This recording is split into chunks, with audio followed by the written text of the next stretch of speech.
Saludos cordiales, mi nombre es Adriana Madrid. En esta oportunidad, para cumplir con la asignación de la materia de Derecho Internacional Privado, voy a tratar 4 puntos. En este caso sería el matrimonio, el divorcio, la extradición y el arbitraje comercial internacional. En cuanto al matrimonio, tenemos que esta es la situación social que permite la creación de un vínculo entre dos miembros, siendo esto una unión de reconocimiento social y contando con las normas jurídicas para su ejecución, derechos y obligaciones. Respecto a sus elementos, como otros actos jurídicos, se requiere de la capacidad, el consentimiento y las formalidades legales que éste conlleva. En cuanto al sistema jurídico aplicable, en el caso del matrimonio, encontramos en la teoría civil que el matrimonio es un contrato especial donde priman los caracteres de índole personal, los cuales inclusive permiten disolverlo bajo sanción de autoridad. Mientras que, según la teoría institucional, el matrimonio es una institución creada por el Estado para proteger y garantizar las relaciones familiares. En otros aspectos encontramos la filiación. Este es un hecho natural, puesto que es la relación parental consanguínea entre ascendentes y descendientes. En derecho es el nexo que une al hijo con su padre o con su madre, o sea, es el vínculo parental consanguíneo de primer grado.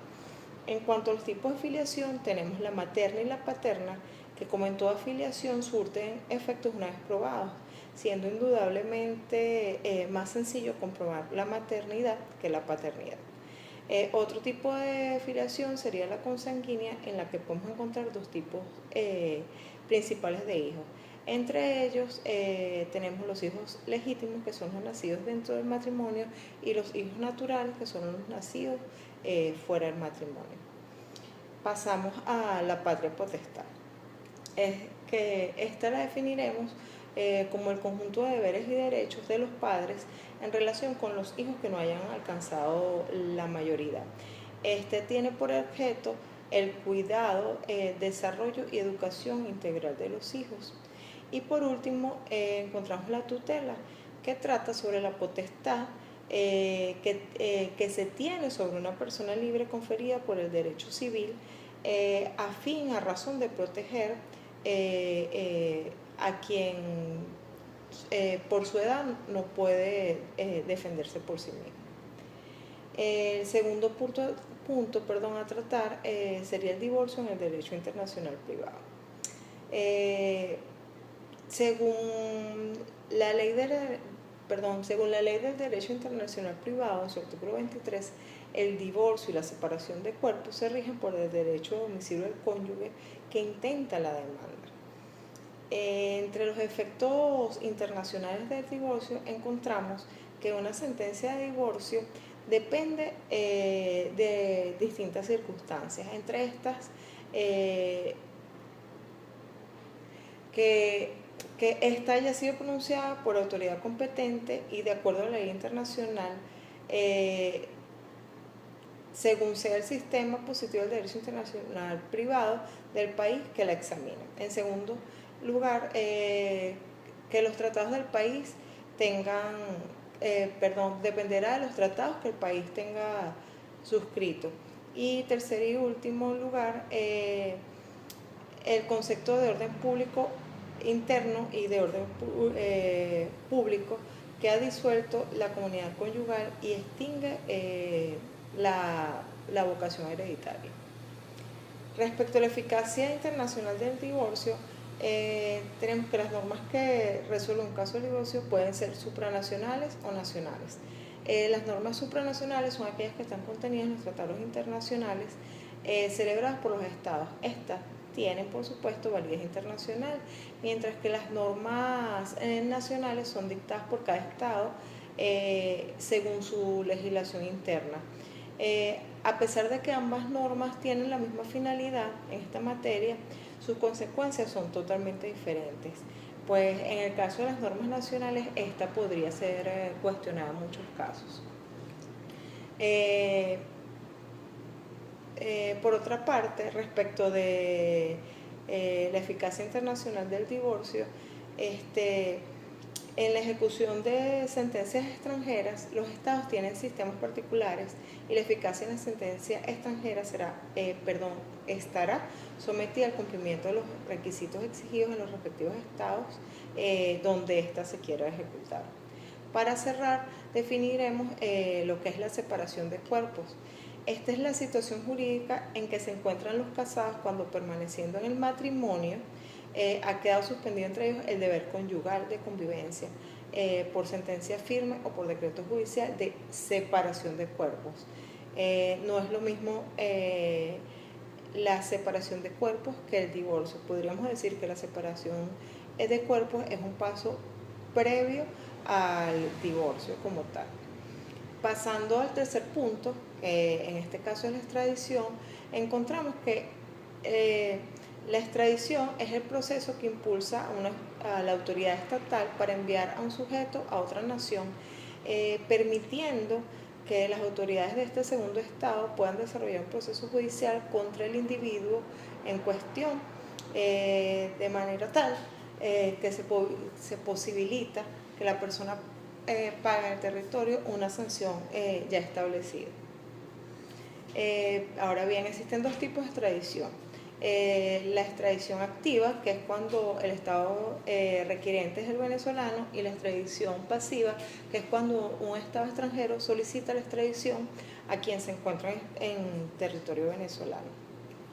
En cuanto al procedimiento de extradición, en el caso de la extradición activa, esta se inicia con la solicitud de un juez de control a la Sala de Casación Penal del Tribunal Supremo de Justicia, previo conocimiento del Ministerio Público, siempre y cuando éste tuviera noticias de que un imputado al cual se le ha dictado una medida cautelar de privación de libertad se halla en país extranjero.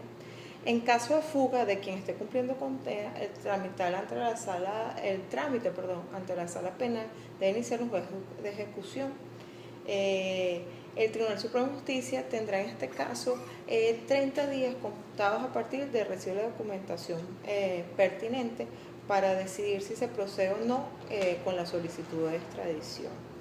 En cuanto a las actuaciones del Ministerio de Relaciones Exteriores, este es el órgano encargado de tramitar por vía diplomática esta solicitud de extradición, para lo cual debe certificar, traducir y realizar todas las actividades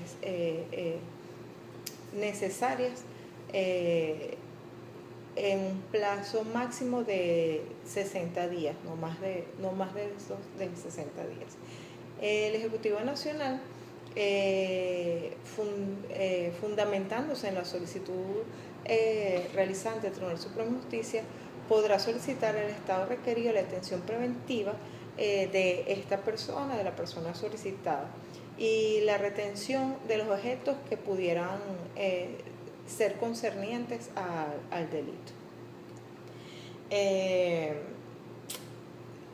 En cuanto a la extradición pasiva, el gobierno presenta al Poder Ejecutivo la solicitud que éste debe tramitar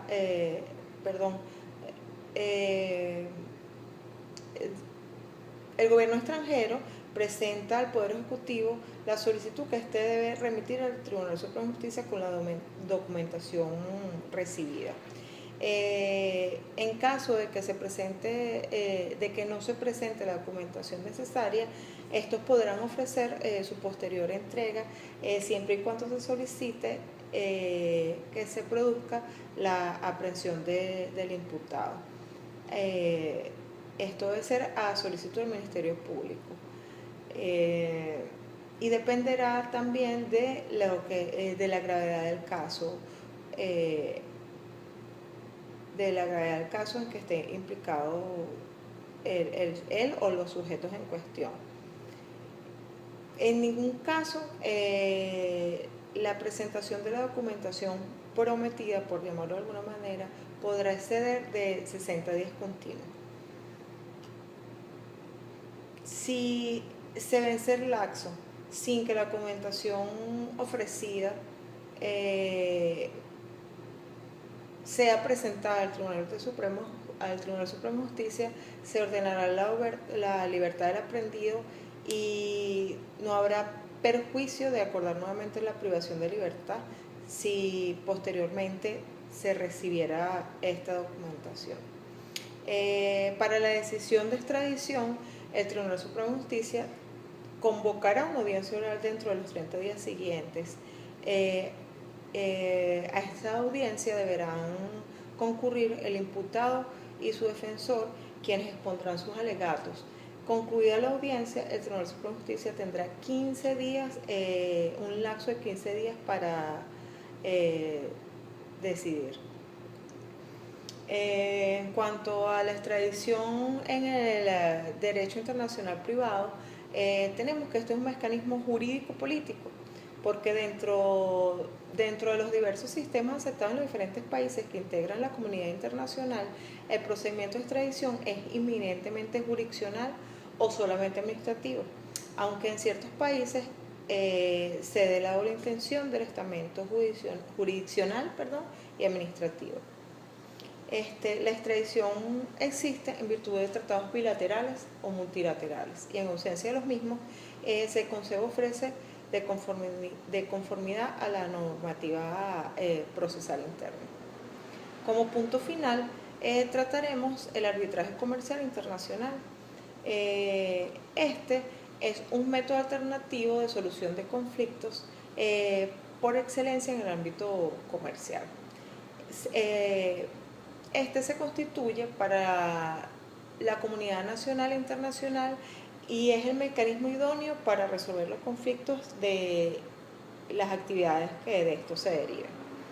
A través de este mecanismo, una o más personas, bien sea natural o jurídica, involucradas en un conflicto de carácter transigible, difieren su solución a través de un tribunal arbitral, el cual resolverá de manera definitiva el conflicto, profiriendo una decisión denominada laudo arbitral, del cual hablaremos más adelante. El arbitraje será internacional cuando se encuentre enmarcado entre los criterios que cada legislación haya acogido para tal fin.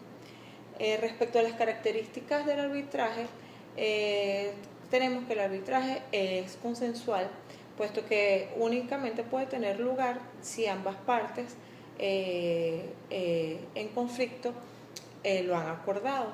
El arbitraje a su vez es neutral, puesto que los árbitros pueden, además de que los árbitros se pueden seleccionar, árbitros de nacionalidad apropiada y las partes pueden especificar los elementos tan importantes como el derecho aplicable, el idioma y el lugar en que se llevará a cabo el arbitraje. Entre los principales centros de arbitrajes nacionales e internacionales, en el caso de Venezuela, el principal centro de arbitraje es el de la Cámara de Comercio de Caracas. Entre los centros de arbitraje internacionales podemos mencionar en esta oportunidad la Asociación Americana de Arbitraje, la Corte Internacional de Londres, el Tribunal Arbitral de la Cámara de Comercio de Ginebra y la Corte Española de Arbitraje, entre otros tantos. Para finalizar, y como había dicho hace un momento, definiremos lo que son los laudos arbitrales. Los laudos arbitrales como tal constituyen la decisión que emite el árbitro y que resuelve la controversia sometida a su conocimiento. Es la última y sin duda más importante fase del proceso arbitral, puesto que el laudo arbitral equivale a una sentencia judicial y puede ejecutarse como tal. Esta es toda mi ponencia. Gracias por su atención.